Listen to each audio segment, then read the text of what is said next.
আসসালামু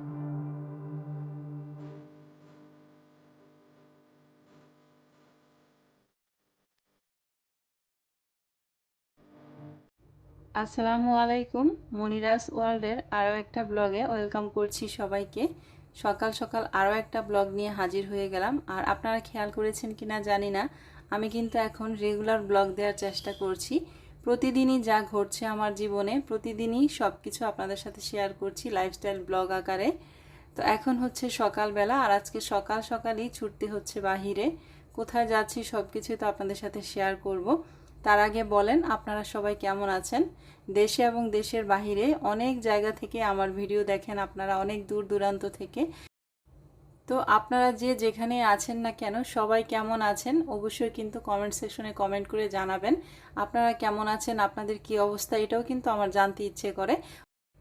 সেই প্রথম থেকে অনেক আপুরে আমাকে কমেন্ট করে যাচ্ছিলেন। অনেক আপুদের কমেন্ট না পেলে আমি কিন্তু আপুদের নিয়ে অনেক চিন্তা করি যে আমার আপুরা কোথায় হারিয়ে গেল, আমার প্রিয় আপুগুলি কোথায়, আপুদের কমেন্ট পাচ্ছি না কেন।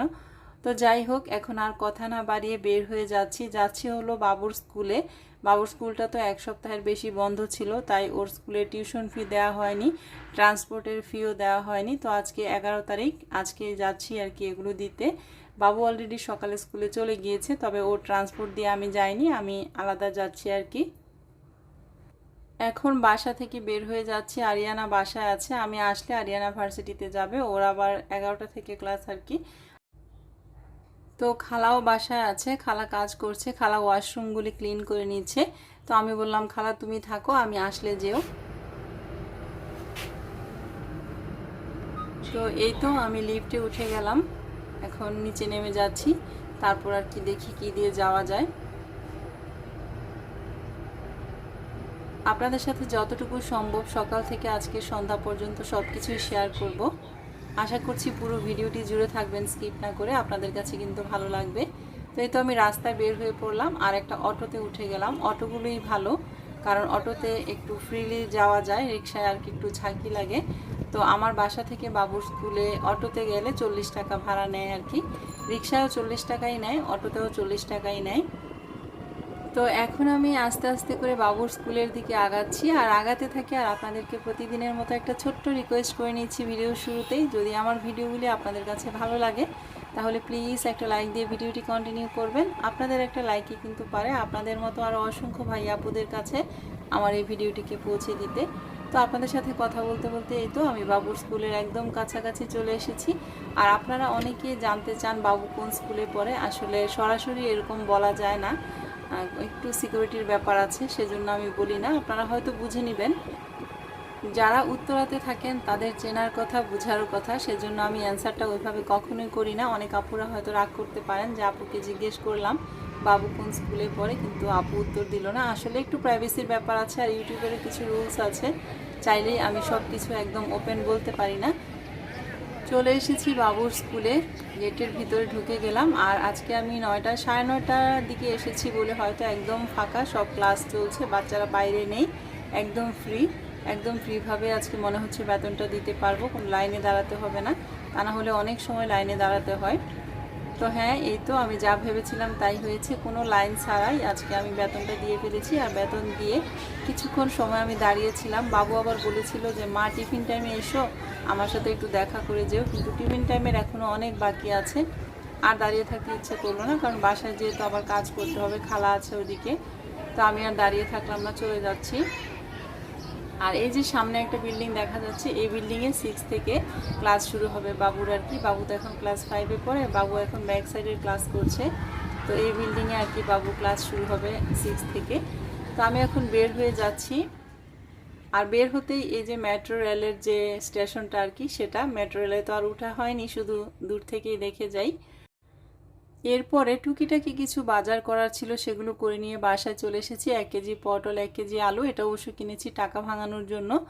1000 টাকার নোট ছিল, মানে সেটা আমি সিএনজি ভাড়া, সরি অটো ভাড়া দিতে পারছিলাম না, তো সেজন্য পরে ভাঙিয়ে পটল আর আলু কিনেছি। এরপর দোকান থেকে একটা ব্রেড আর 2টা টিস্যু আর কি, কিচেন টিস্যু নিয়ে এলাম, নিয়ে বাসায় চলে এলাম। এসে এখন রান্না বান্না করবো আর কি। আর এদিকে খালাকে বলে গিয়েছিলাম মাটির এই ফুলদানি দুইটা ওয়াশ করতে, একটু বারান্দায় ছিল, নোংরা হয়েছিল, তো ওয়াশ করেছে খালা। এগুলো অনেক দিন আগের, দেখতে কিন্তু ভালোই লাগে। মাঝে মাঝে ওয়াশ করলে কিন্তু একদম নতুন হয়ে যায়। তো আজকে একটু নতুনের মতোই লাগছে, আর একটু রোদে দিব ভাবছি। আর যে বাজারগুলি নিয়ে এসেছি সেগুলো একটু গুছিয়ে রাখলাম। আর টিস্যু একদমই শেষ হয়ে গিয়েছিল। কিচেন টিস্যুটা খুব বেশি লাগে, হাত মুছতে লাগে, আবার কোনো কিছু ভাজা পোড়া করলে সেটা নিচে দিতে হয়। তো একদমই শেষ হয়ে গিয়েছিল, তো মনে করে আজকে নিয়ে এলাম। তো একটা টিস্যু হোল্ডারের মধ্যে দিয়ে দিলাম, দিয়ে এখন বাকি কাজ শুরু করব। বাড়িঘর সব কিছু গুছগাছ করে পরিষ্কার পরিচ্ছন্ন করে রেখে কিন্তু আমি গিয়েছিলাম বাইরে। তো আপনাদের সাথে এখন আমি শেয়ার করছি। তুলি যে আমাকে একটা জুসের জার বা পানির জার যাই বলেন দিয়েছে, গিফট করেছে, সেটা আমি কোথায় রেখেছি। তো আমি যে একটা ডাইনিং ওয়াগন বানিয়েছি সেটার উপরেই রেখেছি। এটার উপরেই নাকি ভালো লাগছে দেখতে সবাই বলল, তো এই জন্য এখানে রেখে দিয়েছি। এই তো, আর আপনারাও জানাবেন কেমন হয়েছে এখানে রাখাতে। আর পাশে যে একটা ফ্রুট স্ট্যান্ড বা কি বলে এটাকে, কেক স্ট্যান্ডও বলা যায়, এটাও কিন্তু তুলে দিয়েছিল আমাকে গত বছর বার্থডেতে। তো দুইটাই পাশাপাশি রেখে দিলাম বোনের দেয়া গিফটগুলো। আর এদিক থেকে আমি রান্না বসিয়ে দিয়েছি অলরেডি। পাতলা ডাল রান্না করছি, মুগ ডাল আর কি, আমরা তো মসুর ডাল খাই না। তো মুগ ডালটা রান্না করছি। মুগ ডালের মধ্যে একটু হালকা ধনেপাতা দিলে, কুচি দিলে আর কি ভালো লাগে। আমার বাচ্চারা কেন জানি ধনেপাতা কুচিটা খেতেই পারে না। যে কোনো তরকারিতে হোক, ডালে হোক, মাছের চচ্চড়িতে হোক, ওরা দিলে খুব বিরক্ত হয়, মানে বলে যে মা এটা কেন দিয়েছ। তো ওদের জন্য চিন্তা করে আর কি দেই না, কিন্তু ডালের মধ্যে দিলে দেখতেও ভালো লাগে, খেতেও ভালো লাগে। তো আপনাদের সাথে কথা বলতে বলতে এদিক থেকে আমি ডালটা তেল দিয়ে দিচ্ছি। আজকে একদম হালকা পাতলা রান্না করব, আর আজকে মজার একটা রেসিপি শেয়ার করব আপনাদের সাথে। তো এই তো ডালে তেল দেওয়া হয়ে গেল। ডালে তেল দেওয়ার পর খুব একটা বলক তুলি না আমি, এতে করে ডালটা ঘন হয়ে যায় আর ডালটা খেতেও একটু টেস্ট কমে যায় আমার কাছে মনে হয়। এই জন্য তেল দেওয়ার সাথে সাথে আমি চুলার হিটটা অফ করে দিই। তো অন্য চুলায় নিয়ে গেলাম, আর এই চুলায় আমি মিষ্টি কুমড়ার তরকারিটা বসিয়ে দিব। পরিমাণ মতো তেল দিয়ে দিলাম। আর আমার মতো কে কে মিষ্টি কুমড়া চিনি দিয়ে ডিম দিয়ে রান্না করেন অবশ্যই কমেন্ট সেকশনে কমেন্ট করবেন। আমার কাছে কিন্তু অনেক মজার একটা রেসিপি এটা। তেলের মধ্যে অল্প পরিমাণ পেঁয়াজ কুচি দিয়ে দিলাম, পেঁয়াজটাকে হালকা ব্রাউন কালার করে ভেজে নিচ্ছি।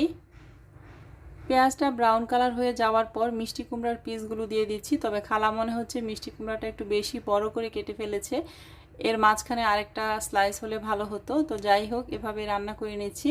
দিয়ে দিলাম স্বাদ মতো লবণ, অল্প পরিমাণ রসুন দিয়ে দিলাম, একটু নেড়ে চেড়ে নিয়ে তারপর অল্প পরিমাণ আদা পেস্টও দিয়ে দিলাম। আদা রসুনের পেস্ট দেওয়া হয়ে গেলে এখন এর মধ্যে আমি পরিমাণ মতো হলুদের গুঁড়া, পরিমাণ মতো মরিচের গুঁড়া আর পরিমাণ মতো ধনিয়া গুঁড়া দিয়ে দিচ্ছি। এরপরে ভালো করে নেড়ে চেড়ে একটু কষিয়ে নিচ্ছি। এখন অ্যাড করব আমি চিনি। কে কে আমার মতো মিষ্টি কুমড়া চিনি খান একটু জানাবেন কমেন্ট করে। আমার কিন্তু খুব ভালো লাগে।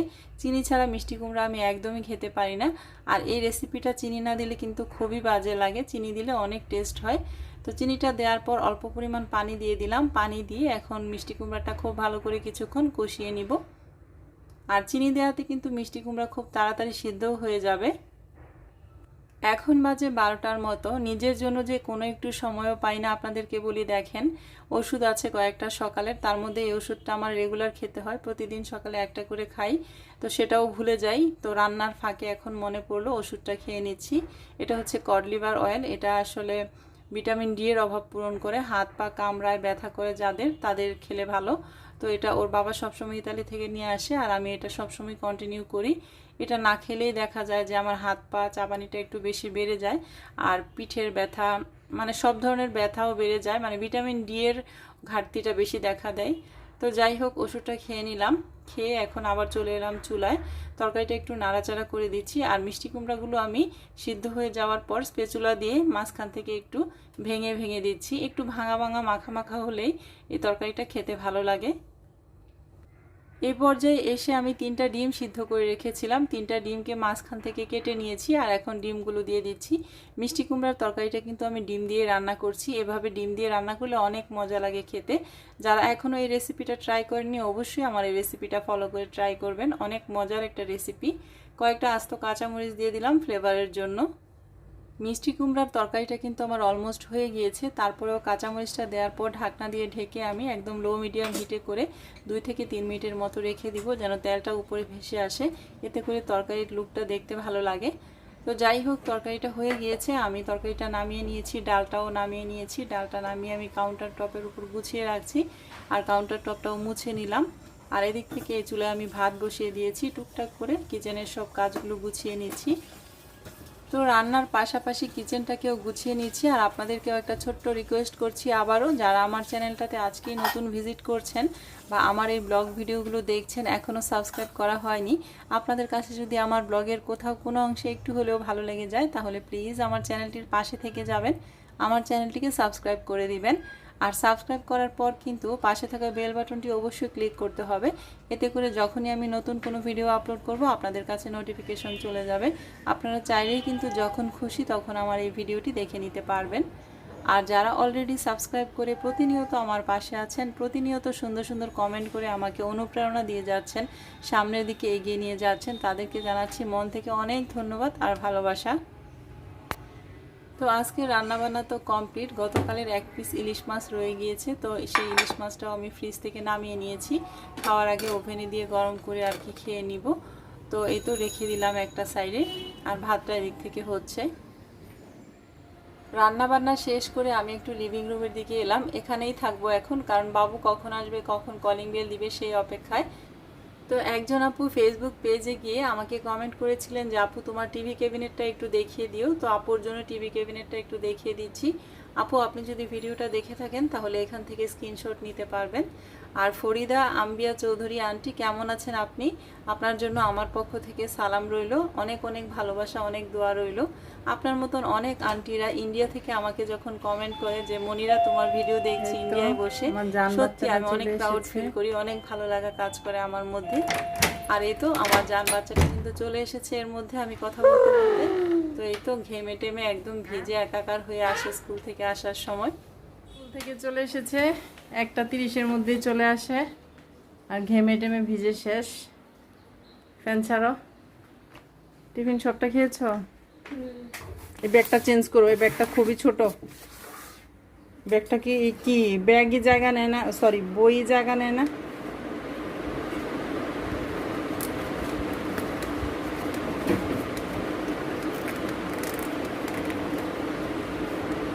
কি অবস্থা, ইয়া করো, বের করে দাও তো, এক হাতে বের করতে পারতেছি না। টিফিন বক্সটা আর ওয়াটার বটলটা বের করে দাও। তারপর ড্রেস খোলো, 5 মিনিট রেস্ট নিবা, তারপর গোসলে যাও, ভাত খাবা। সবটু খেয়েছিলা? ট্যাঙ্ক রয়েছে। আজকে টিফিনে বার্গার বানিয়ে দিয়েছিলাম। ফ্রেশ হও, ড্রেস খোলো, ওর ভাত দিব। তো বাবু গোসল করে ফ্রেশ হয়ে নিয়েছে, আর আজকে কেন জানি বলছে যে মা আমার নিজের হাতে খেতে ইচ্ছে করছে না। তো বাবুর জন্য আমার জন্য দুইজনের জন্য এখানে ভাত নিয়ে নিলাম। আমরা এখন ভাতটা খেয়ে নিব মজার তরকারি দিয়ে। ভাত খাওয়া শেষ হওয়ার পর আমি একটু রেস্ট দিয়ে উঠে তারপর পড়াতে বসি দুপুরবেলা। বাংলাটা আমি নিজেই পড়াচ্ছি এখন। আর এরই মধ্যে কলিং বেল, আমার আজমাইন বাবাটা এসেছে। আজমাইন বাবার হাতে নিশ্চয়ই আপনারা একটা গিফট দেখতে পাচ্ছেন, ভাইকে আবার একটা কলমও গিফট করছে। আর জুতা পরবে না বলে ঘরের ভিতর ঢুকতে চাচ্ছিল না। আমি বললাম কোনো সমস্যা নাই বাবা, আসো ভিতরে তুমি। তো অনেকটা সময় ছিল, অনেকটা সময় বলতে 5-6 মিনিটের মতো ছিল। তো খালামণির ফোনটা আবার দেখছিল, বললো যে খালামণি তোমার নতুন ফোন? আমি বললাম যে হ্যাঁ দেখো কেমন হয়েছে, বললো অনেক সুন্দর হয়েছে। তো গল্প করছিলাম আমরা, অনেক দিন পরে এসেছে কারণ ওরও শরীর খারাপ, শরীরটা বেশি ভালো না, স্কুলও বন্ধ ছিল, ঠান্ডা কাশি ছিল, জ্বর ছিল। তো দুই ভাই এদিকে কি যেন পুটুর পুটুর করছে, একজন আরেকজনকে গিফট করছে, এক ভাই আরেকজনকে কলম গিফট করলো। পরে আবার দেখলাম বড়জন ও ছোটজনকে একটা কলম গিফট করেছে। তো ভাত খায়নি, বললাম অনেক করে ভাত খেতে। তো ওর আবার কিন্তু ডিম খুব পছন্দ, মিষ্টি কুমড়াও খুব পছন্দ। আমি আবার বক্সে করে একটু তরকারি দিয়ে দিলাম, বললাম বাসায় যেয়ে খেও, কারণ ওর নিচে গাড়ি দাঁড়িয়ে আছে, তাড়াহুড়া করছিল। আর এখন দেখছি ও আমার জন্য কি গিফট নিয়ে এসেছে। আমার আজমাইন বাবাটাও কিন্তু আমাকে গিফট দিয়েছে। আমি এত গিফট কোথায় রাখবো বলেন তো। এটা হচ্ছে একটা হটপট, সিমেন্ট কোম্পানি থেকে ওরা গিফট পেয়েছে। এবারও পেয়েছে অনেক কিছু, ওভেন পেয়েছে, এই হটপট পেয়েছে, ননস্টিক পাতিলের সেট পেয়েছে, আজমাইন একটা সাইকেল পেয়েছে।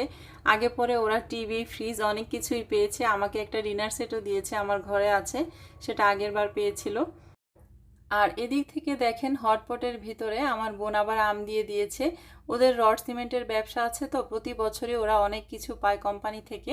তো এটা আসলে সিমেন্ট কোম্পানি থেকেই পেয়েছে, আমাকে তুলি আগেই বলেছিল। তো আজমাইন এখন খালামণিকে গিফট দিয়ে গেল। তো আজমাইনেরও তো মন চায় খালামণিকে কিছু দিতে, তো ওর আম্মু দিয়েছে, সেজন্য ও আমাকে গিফট করলো এটা। অনেক অনেক ধন্যবাদ আমার আজমাইন সোনা বাবাটা, অনেক ভালো থাকো, অনেক দোয়া করি তোমার জন্য, মানুষের মতো মানুষ হও। খালামণি গিফট ছাড়াই তোমাকে অনেক বেশি ভালোবাসি, গিফটের কোনো প্রয়োজন নেই। আপনারাও কিন্তু অবশ্যই কমেন্ট করবেন আমার আজমাইন বাবার গিফটটা কেমন হয়েছে। আর আজকের মতো আমি এখান থেকেই বিদায় নিচ্ছি। যদি কোনো ভুল ত্রুটি করে থাকি ক্ষমা সুন্দর দৃষ্টিতে দেখবেন। আল্লাহ হাফেজ।